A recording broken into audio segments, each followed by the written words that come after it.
নমস্কার বন্ধুরা, দীপার ঘর সংসার চ্যানেলের আরেকটি ব্লগে আপনাদেরকে অনেক অনেক স্বাগত। আজ সকালবেলায় সব কাজ কাম সেরে স্নান ধান করে রেডি হয়ে বেরিয়ে পড়েছি মা শীতলা দেবীর মন্দির দর্শনে। মেলায় চলে এসে পুজো দেওয়া হয়ে গেছে। মন্দিরের ভেতরে এত পরিমাণে ভিড় ছিল যে পুজোর ভিডিওটা আমি করতে পারিনি, তাই তোমাদের সঙ্গে শেয়ার করা হলো না। পুজো টুজো দিয়ে এসে আমরা একটি জায়গায় বসে সবাই মিলে এখন খাবার খেয়ে নিচ্ছি। বাড়ি থেকে খাবারটা নিয়ে এসেছিলাম।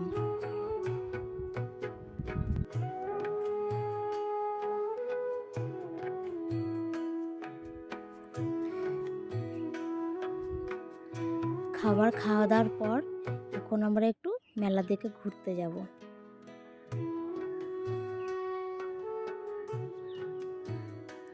মেলায় চলে এসেছি, দেখো কিছু কেনাকাটা করব। আর এদিকে তো আমার মেয়ের কেনাকাটা আছে, ওর খেলনা বাতিতেই মন ভরছে না, এটা নিব সেটা নিব, কত রকমের বায়না।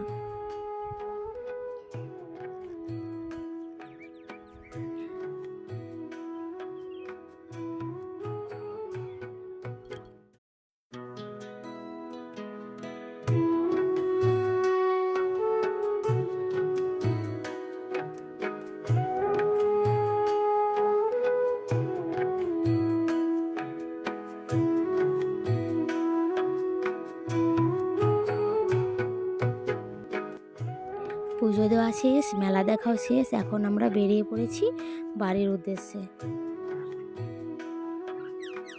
বাড়ি যেয়ে তোমাদের সঙ্গে কথা হবে।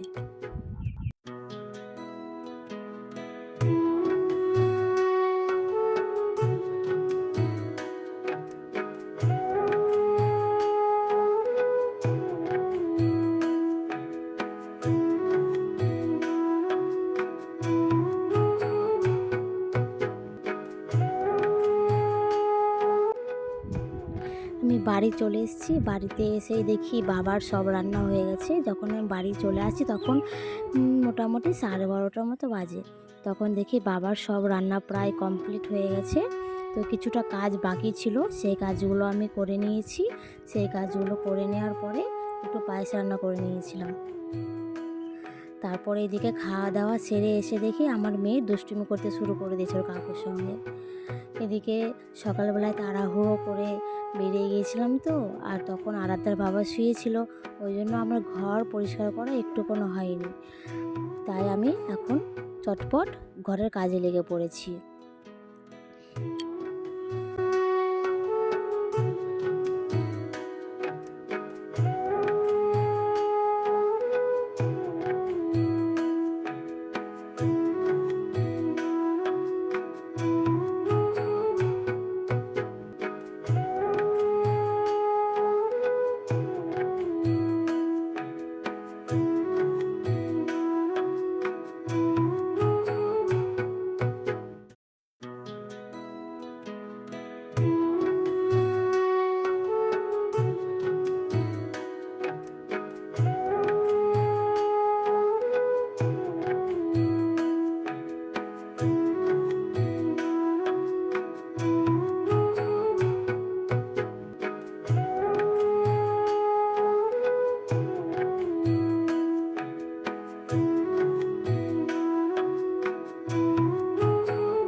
মেকআপ সারতে সারতে প্রায় সন্ধ্যা লেগে গেছিলো।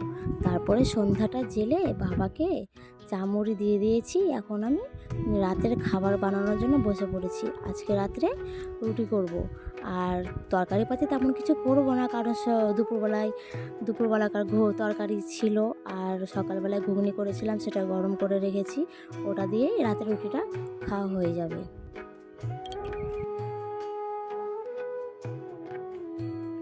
জানো, আমি না রুটি ভাজতে একদমই পারতাম না। বিয়ের অনেক বছর পরও রুটি ভাজতে পারতাম না। যখন শাশুড়ি মার শরীর খারাপ হলো তখন থেকে একটু একটু করে রুটি ভাজাটা শিখেছি। তখন রুটিটা খুব খারাপ হতো, তবুও বাড়ির লোক খেয়ে নিত, কিছু বলতো না, বলতো আজ হচ্ছে না একদিন হবে। এই করে করে রুটি ভাজাটা আমি খুব ভালো মতো শিখে গিয়েছি। এখন আর তেমন কোনো অসুবিধা হয় না। আসলে পরিস্থিতিটা যেমনই হোক, মেয়েরা তাতে মানিয়ে নিতে খুব সহজেই পারে।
আমার রুটি ভাজা হয়ে গেছে। রুটিগুলোকে আমি এখন একটু ঝেড়ে নেব। আসলে কি বলতো, রুটির যখন বেলি আমি, তখন রুটির মধ্যে অনেকটা ময়দা লেগে যায়। ওই জন্য রুটিটা খুব ময়দা ময়দা হয়ে থাকে। ওই জন্য একটু না ঝেড়ে নিলে খাওয়ার সময়তে খুব বিরক্ত লাগে।